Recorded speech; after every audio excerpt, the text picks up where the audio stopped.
Everybody, Dave here, heading off grid, and welcome back to another video. In this video, I want to talk about routines, and I'm going to tell you about my routines, and I'm going to tell you also about some things, changes over the years and whatnot, and how we deal with routines. And I guess my question kind of is am I the only one that thinks like this? Is everybody else kind of think the way I do? So you've always heard everybody doesn't like change, right? We can deal with change, just a little bit here and there, but a lot of change is bad, causes stress and whatnot. But I think routines and change kind of go hand in hand. So, obviously, as you know, or maybe you don't know, for anybody that's new here, I am looking to hike the Appalachian Trail, in 2022, starting around June 1st in Mount Springer Mountain. Actually going to start in Mount Katahdin, so Baxter State Park. And I'm also thinking of all the things I got to do to get ready, right? There's a lot of stuff I need to do, but I'm also thinking about what about all the routines I've had for the last several years? That's going to get disrupted. I'm going to get on the trail, and those are going to be all brand new routines I'm going to have to deal with.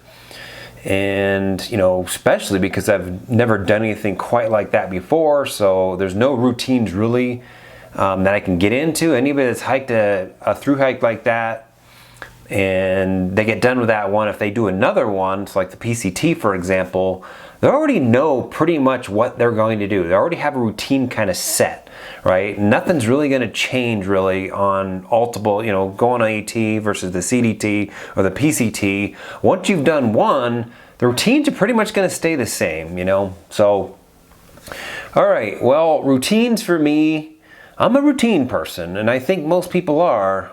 That's kind of how you also get into habits as well, which could be a bad thing or could be a good thing if you're going to the gym. But in the last several years, I've been in this place here for several years now, and it's the same thing, although I don't really travel anymore because I don't travel for work. I work from home, so I'm in my normal routine, and my routine is to go shopping every Thursday night, come home, and then do this, do that. It's the same thing, right? And I think the reason why we like routines is because they're efficient. We can be efficient with our routines. We can deal with little minor things that change, We have to hit a stoplight on the way to the store, right? That's a disruption to our routine, I didn't dissipate. Like, I honestly, when I've gone back, because I normally go shopping about 8 o'clock at night or so, if I hit like 3 stoplights in a row, it starts messing with my head. I'm like, God, I hit 3 freaking red lights in a row. Like, that's so unusual, That's how efficient my brain has become, and just in routines of normal routines for me anyway. Like, it wouldn't be normal for me to hit 3 stoplights in a row or something like that. So that's a disrupted routine. And I think of just doing the AT in 2022, there's gonna be a lot of change. A lot of routines are going to change as well. So yeah, every day that I get up from sleeping, I got to get up, I got to pack everything up, pack it in the right, location, I guess in the pack, because there's a certain way to pack the pack. And then I'll probably go over a video on that in the future. You got to set up, tear down camp and all that. And you got to do that every time. And it's the same thing when you actually get to camp and you got to set up camp, right? So there's going to be a routine you're going to get used to, and things are going to get more efficient every time. You might find shortcuts that might save you a few minutes here and there, and over time that's going to save you a lot of time, right? So that's the reason why I think I like routines, because it saves time, it's efficiency. And not only that, because a lot of this stuff is just a waste of time, honestly. A lot of stuff that we do in our lives is just a waste of time. We can't get time back. Time is limited. And, it is what it is. I'm trying to save as much time as I can. So I'm going to look at ways to be efficient and to get the trail done, get some miles under my belt and all that. So change kind of goes hand in hand with efficiency, or disrupting your efficiency, and also it's kind of like, say, the inverse of routine in a way, right? Because I guess it's the arch nemesis. Is it the nemesis? Is it arch enemy? I don't know the difference between those damn things. They always drove me nuts. But I think change is arch enemy, or the kryptonite to routine. And I think in general we all can deal with a little bit of change, but too much, it becomes too much, overwhelming, and it causes stress at that point. And it's kind of, the 3 stoplights is not that big of a deal, hitting those 3 in a row, but it was enough to realize that I realized that I hit 3 stoplights in a row. So it's, that's just kind of give you an idea of how minute some of those things can be that you can notice. That's how my brain works. That's not how everybody's brains work, probably. That's not how everybody's brains work, probably, but it might for you, especially if you're kind of a person like I am, where I'm always looking at ways to increase efficiency and be very efficient when I have to go to like 3 stores, and not stopping on this side of the road. Make sure I stop here first, and I'm going to go back on this way, or go back on the road this way on the way back from being to the store over here. Then I'm already on that side of the road. Why not just go in the store over there instead of going to that store first and have to make a left-hand turn across traffic and hit stoplights and all that? That's just how my brain works. It's not about necessarily saving money, but it saves time, and honestly, time is money. So let me give you a story also. Kind of what I'm worried about now is, because I'm uprooting my life, right? Moving out of this place, packing everything up, go to the AT, get back from the AT, go overseas, spend, many years over there doing various things.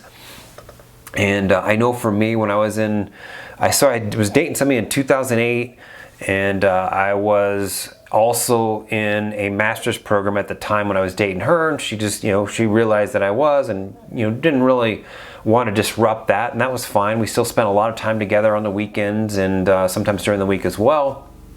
But once I graduated, I felt like there was something missing. Something was missing, and something was just off.